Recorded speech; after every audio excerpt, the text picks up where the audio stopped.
روایت است در روزگاران قدیم در ایالات لوسانتوس جوانی با پدرش زندگی می کرد. روزی پدر تصمیم گرفت یک میهمانی بپا کند، پس خواهرش را دعوت نمود. در این میهمانی عمه و شوهرعمه و نوه عمه جوان حضور پیدا کردند. هر کدام از این میهمانان مشغول ریدن شدند. نوه عمه مشغول ریدن در کامپیوتر جوان شد و عمه و شوهرعمه مشغول ریدن در اعصاب جوان شدند، زیرا سوالاتی از جوان میپرسیدند که به خود جوان ربط داشت که در این روزگار به آن سوالات شخصی گویند. خلاصه که عمه و شوهرعمه سرشان را از ماتحت خویش در آورده بودند و در ماتحت جوان فرو کرده بودند و حالا نیز قصد خروج سرشان را از ماتحت جوان نداشتند. سوالات از آسان شروع و به سمت درجه سختی ماتحت خون‌آور پیش می رفت. ابتدا حالت چطور است؟ چه خبرها؟ کنکور رتبه چند شدی؟ میخواهی در آینده چه کارشی؟ کی زن میگیری؟ سربازی کی میری؟ و از این جور چرت و پرتها. جوان که ریده بود که چه بگوید و به سوالات ناتمام آنها چگونه خاتمه دهد، ناگهان پدر جوان رو به شوهرعمه کرد و گفت: خوب عباس آقا، شما چه خبر؟ خوب هستید؟ با گفتن این جمله شوهرعمه بالای منبر رفت و شروع کرد از خاطرات دوران کودکی، دوران سربازی، دوران نوجوانی، دوران عروسی. خلاصه که 2 ساعت مغز پدر و پسر را خورد، به گونه‌ای که پدر با خیشتن گفت: عجب گوهی خوردم حال این عناقا را پرسیدم. ولی این تازه اول ماجرا بود، چرا که شوهرعمه یا همان عباس آقا شروع به زدن حرفهای عجیب و باور نکردنی کرد. عرضم به حضورتون سال 98 ما یه پروژه با ناسا شروع کردیم که میخواستیم ثابت کنیم زمین صافه، که متاسفانه به نتیجه نرسیدیم، ولی یه دستاورد بزرگ به دست آوردیم، اونم اینه که خورشید پشتش به ماست. پدر و پسر که از تعجب کف و خون قاطی کرده بودند که این کون نشور پایش را از لوسانتوس بیرون نذاشته، چگونه با ناسا پروژه بسته است، ناگهان دوباره سورپرایز شدند.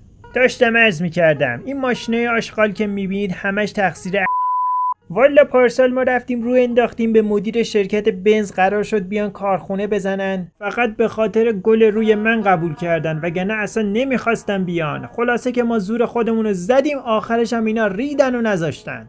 پدر و پسر از حرفای عباس آقا شاخ در آورده بودند و کم کم داشت باورشان میشد که این عباس آقا برای خودش گوهی است، که باز عباس آقا یه چشم دیگر از هنرش را به رخ کشید و گفت: این خونه چند سال ساخته، فکر کنم یه 30 سالی از عمرش میگذره. اینجا خونه متری 50 تومنه، قشنگ میشه یه برج 70 طبقه از اینجا در آورد. من خودم که جوون بودم برج خلیفه دبی مهندسی کردم، یعنی آدم میبینه عشق میکنه. پدر و پسر ریده بودن که این راست میگوید، دروغ میگوید، خالی میبندد. مگر میشود آخه این همه دروغ را با این همه جزئیات بیان کرد؟ پدر که عباس آقا را از بچگی میشناخت و میدانست این عباس از ماتحت خر هم سر در نمی آورد، ولی انقدر قشنگ و با جزئیات تعریف میکرد که پدر هم به شک افتاده بود. در همین حین بود که ویروسی به نام گندگوزی از عباس آقا خارج شد و به بدن جوان فرو رفت. خلاصه میهمانان رفتند و شب جوان حال عجیبی پیدا کرد. ویروس گندگوزی داشت بر جوان غلبه می کرد. هرچقدر گلبولهای سفید تلاش می کردند که ویروس را از بین ببرند، ولی متاسفانه ویروس پیروز شد و کنترل جوان را در دست گرفت. حال شاید برایتان سوال پیش آید که منشأ این ویروس از کجا بوده، از کجا آمده و اصلا چگونه به وجود آمده. برای درک بهتر موضوع باید به زمانهای قدیم برگردیم. نه خیلی عقب است، یه چوسه جلوتر. بله، در این زمان شخصی میزیست به نام فرعون که از قضا پادشاه این دیار نیز بود. فرعون که آدم پفیوز و انچوچکی بود، دهن مردم را سرویس کرده بود و از مردم بدبخت بیگاری میکشید تا برای او خانه بسازند تا این فرعون بی پدر مادر در این خانه ها لم دهد، بخورد، بخوابد و بریند. روزی فرعون موز خورد و نرید و تعجب کرد. روز بعدش هم موز خورد و نرید. ابتدا فکر کرد که مریض شده، پس سینوحه را فرا خواند تا ماتحتش را چک کند که چرا نمیریند. سینوحه به فرعون گفت سرورم چه خوردی که کونت بلاک شده؟ فرعون گفت 2 روز است که موز میخورد. سینوحه فهمید که داستان از چه قرار است. گفت موز فیبر زیادی دارد و معمولاً جذب می شود و دلیل نریدنت هم همین است. ولی اگر اذیت داری شیافی در ماتحتت سر دهم تا راحت شوی. فرعون در فکر فرو رفت و گفت چه خوب که نمیرینم. سپس به ماتحت سینوحه یک لگد فرو فرستاد و گفت شتر دیدی ندیدی، اگر به کسی بگویی که دلیل نریدن من خوردن موز است انت را تنت می کنم. فردای آن روز فرعون مردم را جمع نمود و گفت من خدای شما هستم و با شما فرق دارم، چون شما میرینید ولی من نمیرینم. در اینجا بود که ویروس گندگوزی متولد شد. مردم آن زمان که در مغزشان پهن بود با این دلیل ان بر تنشان سیخ شده بود و کف و خون قاطی کنان به روغن سوزی افتادند که این همه مدت اشتباه میزدند و خدا همان فرعون بوده، چرا که نمیریند.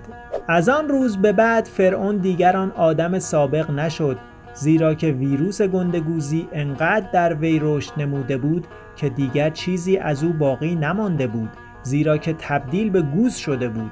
در نهایت این گندگوزی کار دستش داد و در رود نیل غرق شد و ویروس گندگوزی در رود پخش شد. در انتهای رود نیل روستای کوچکی وجود داشت که مردم آن شهر از آب نیل خوردند و دچار این ویروس سهمگین شدند. روستاییان از اجداد عباس آقا بودند، پس این ویروس را نسل به نسل انتقال دادند تا این ویروس خانمان سوز به عباس آقا رسید. پس شد آنچه شد. حال برگردیم به داستان اصلی. جوان شب سختی را گذراند تا اینکه صبح شد. تغییرات زیادی در جوان به وجود آمده بود، گویی به یک شخص دیگر تبدیل شده بود.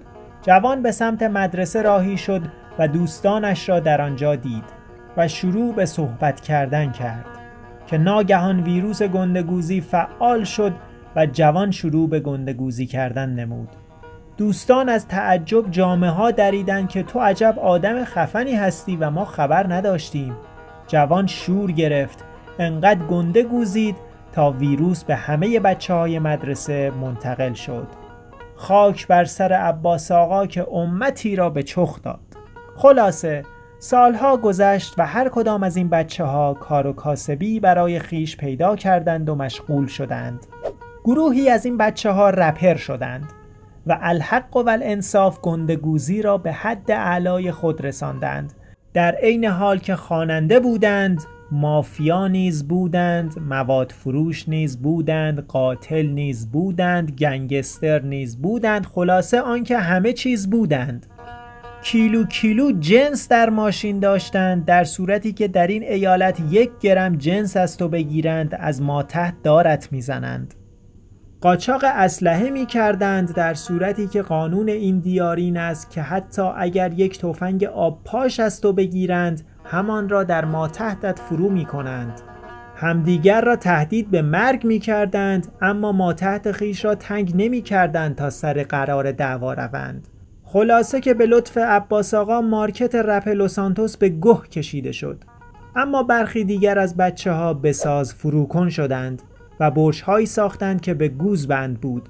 یعنی اگر مهندس میگفت این برج 10 طبقه بیشتر تحمل ندارد، بساز بنداز گندگوزی را شروع میکرد و میگفت برجی خواهم ساخت 50 طبقه و این برج 50 طبقه این گونه بود که اگر کسی از کنار برج رد میشد و میگوزید، ساختمان نیز میگوزید و ویران میشد.